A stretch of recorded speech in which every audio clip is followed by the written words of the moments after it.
वक्तव्य के रूप में हमारे बीच में दिग्विजय सिंह जी, आपका स्वागत है। जय जोहार, जय भवानी। साथियों, पिछले कई सालों से ये चिंगारी थी, जब आग नहीं बनी थी तब से इसके साथ जुड़ा। 6 सालों पहले कुछ नेता पुत्रों को राजनीति से वनवास दिलाने के लिए हमने तब की बीटीबी, आज की बीएपी से अर्थिंग जोड़ा और उसका परिणाम ये आया, वो चिंगारी आज आग बन गई है। 6 साल में आज पहला मौका है और बड़ी खुशनसीबी का मौका है मेरे लिए कि मैं पहली बार बाप के बैनर के मंच लगे बैनर पे बोल रहा हूं और मेरी जन्मस्थली से बोल रहा हूं। यह चुंडावतों का इतिहास और ये मेरा मूल घर है सलूमबार। ये जो ऊपर सोनारा माता के मंदिर बना हुआ है, वो मंदिर मेरे पुरखों ने, चुंडावत परिवार ने बनाया है। हमारा और आपका कनेक्शन वहां से चालू होता है, ये आप सबसे पहले देख लीजिएगा। इतिहास हजारों सालों का है और उसको प्रमाण की जरूरत नहीं होती। पर आज लोकतंत्र जब मजबूत होने जा रहा था तो लोगों को ये लोकतंत्र भी मजबूत करने में दिक्कत आ रही है और उनकी मजबूरी दिख रही है। अभी कई वक्ताओं ने बेचारे कलेक्टर एसपीओ को लिए बोला, अरे इनकी क्या औकात है, ये बाबू है, चुनाव से पहले बदले, चुनाव के बाद चले जाएंगे। नीचे बैठते छोटे बाबू, ऊपर बैठते बड़े बाबू। इनकी हैसियत अभी एक जनप्रतिनिधि की सेवा करने और ऊपर से जो इनकी पर्ची वाले सीएम पर्ची भेजते वो काम करने वाली है। इनको चुनाव में सिर्फ इनकी टेबल पे जो अशोक चक्र लगा हुआ है उसकी जगह सिर्फ बीजेपी की झंडी नहीं है, बाकी पूरा काम ये एक जैसा कर रहे हैं। इनके पीछे समय व्यर्थ करना बेकार है। अपना समय आ चुका है, उसकी वाले बात करो। अपनी लड़ाई जो थी, आज भारत आदिवासी पार्टी के विधायक दल का नेता भाई थावर चंद जी, जो विधानसभा में हमारी पार्टी का नेतृत्व करते हैं, उस चुने हुए जनप्रतिनिधि का अपमान किसी कर्मचारी के द्वारा इन नेताओं ने कराया है। उनका बदला समय और वक्त लेगा और आप और हम सब मिलकर लेंगे और वो समय बहुत जल्दी हमारे बीच में आ गया है। बात लोकतंत्र को मजबूत करने की है, लोकतंत्र को सुरक्षित करने की है। पर मैं पिछले कुछ दिनों से देख रहा हूं कि यहाँ के निर्वाचित जनप्रतिनिधि, एक सांसद तो हमारी बात को पूरे देश में फैला रहा है, हमारा क्षेत्र के पिछड़ेपन को कैसे दूर किया जाए, कैसे काम किया जा रहा है। और एक सांसद है कि ऊपर से आई हुई पर्चियों को डेली पढ़ता है, साफा बांध बांध के अपनी बात कहता है। इतने दिन तो एसी में बैठा, पके पकाया माल खाया और अब उसको पर्ची मिलती है और वो बैठ के वो बात कर लेता है कि जहां सारा ठेका ले लिया।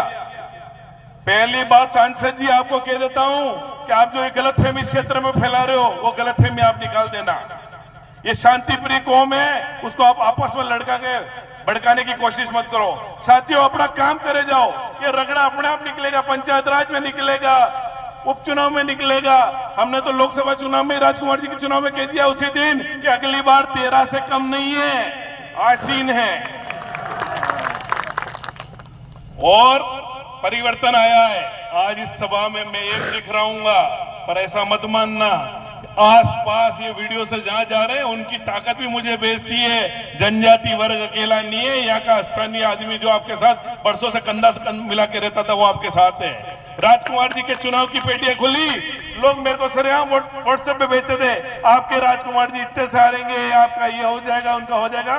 मैं कहा भैया 4 तारीख का ही जांच कर। मैंने उनको वो चुनाव के परिणाम भेजे कि किस बूथ से क्या क्या निकला है और कोई बूथ बाकी नहीं है। ब्राह्मणों का पूरा बूथ 123 वोट राजकुमार जी को, पाटीदारों का पूरा वोट 150 वोट राजकुमार जी को, ओबीसी के कलालों का बूथ 75 वोट राजकुमार जी को, और गांव के गांव पलटे हैं। तो ये है लोकतंत्र की सच्ची लड़ाई। थोड़ी डर लग रहा है, पर्ची को थोड़ी शांति रखना, बहुत पुराना बैकलॉग पड़ा हुआ है मेरा। तो साथियों, अब समय आ गया उसको हिसाब पूरा करने का, और सामने कोई बचा ही नहीं है। आप जिसकी लड़ाई कर रहे हो वहां भारतीय जनता पार्टी में कोई आदिवासी बचा ही नहीं है। ये जो भी है वो किराए के लाते, या तो नेता पुत्र है या अफसर है, इनके पास नीचे से तो कोई है ही नहीं। सुशील कटारा जीवराम कटारा का, कन्हैयालाल गौतम जी का, इसके अलावा अनीता कटारा, कनक जी की,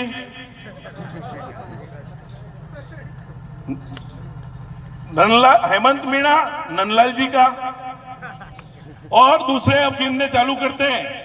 मन्नालाल जी नौकरी से, नंदलाल नौकरी से, अमृतलाल जी नौकरी से, डूंगरपुर चुनाव लड़ता है बंसीलाल नौकरी से, चुन्नीलाल जी नौकरी से, इन और गढ़ता था तो कांग्रेस से भी उठा के ले आए बेचारे। तो इनके पास सामने कोई नहीं है, कोई नहीं है मैदान में, अपनी कार्रवाई चालू करो।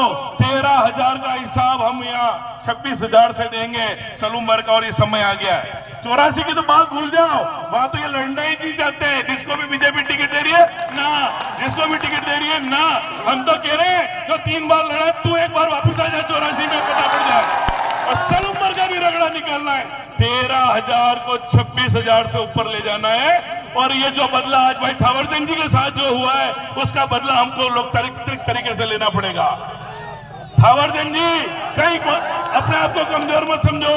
और साथियों, ये एसपी साहब के लिए भी एक बहुत बढ़िया बात बता दूं मैं आपको, उनको यहाँ के आंदोलन का जज्बा पता नहीं है। एसपी साहब एक चीज सुन लेना, आप भी खाकी वर्दी में अंदर बैठे हुए हो, आपके नीचे भी खाकी वर्दी में बैठे हुए हैं, पर एक लिमिट तक वो खाकी आपकी सुनेगी, क्योंकि उस खाकी के अंदर भी हमारे लोग हैं।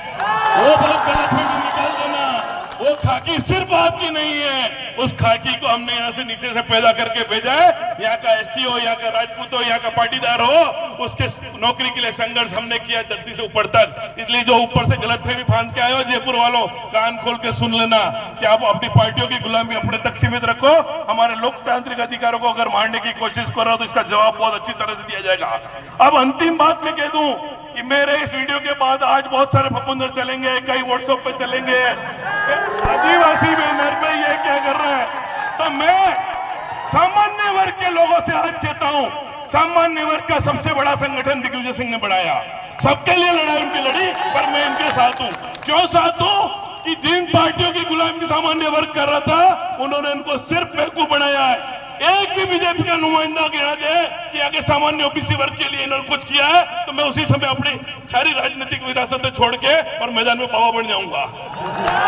एक भी काम 1995 से आज तक सिर्फ जनजाति और सामान्य में भेद करो, लड़ाओ और अपनी उल्लू सीधा करो।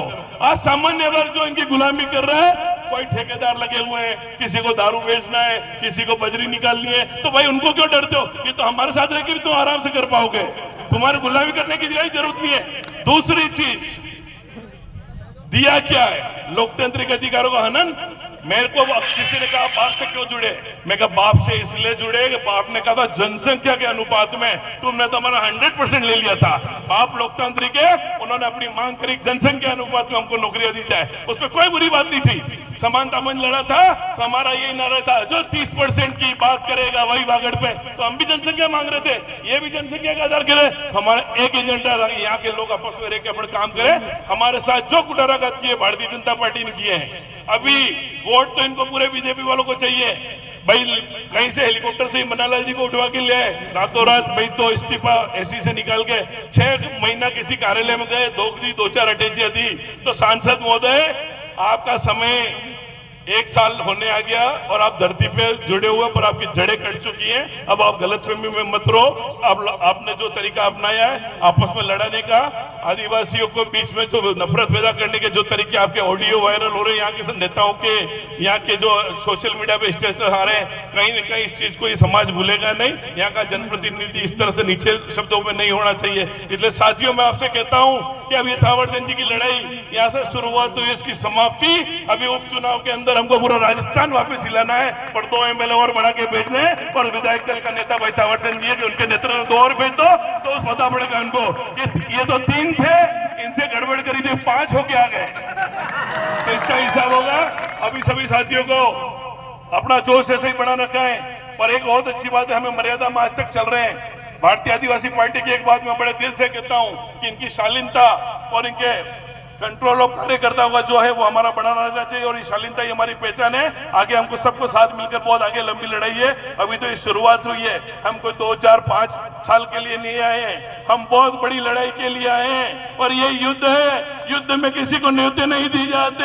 मेरे को भी 2-3 कार्यक्रम हुए, वहां बुलाया कि आप आओ। मैं कहा वहां तो मैं नृत्य से आऊंगा, पर चुनाव होगा वहां बिना नृत्य के आऊंगा, ऐसा संघर्ष होगा बिना नृत्य के आऊंगा, क्योंकि ये युद्ध और युद्ध के नृत्य नहीं दिए जाते। एक बार पुनः सभी साथियों को जय भवानी, जय जोहार।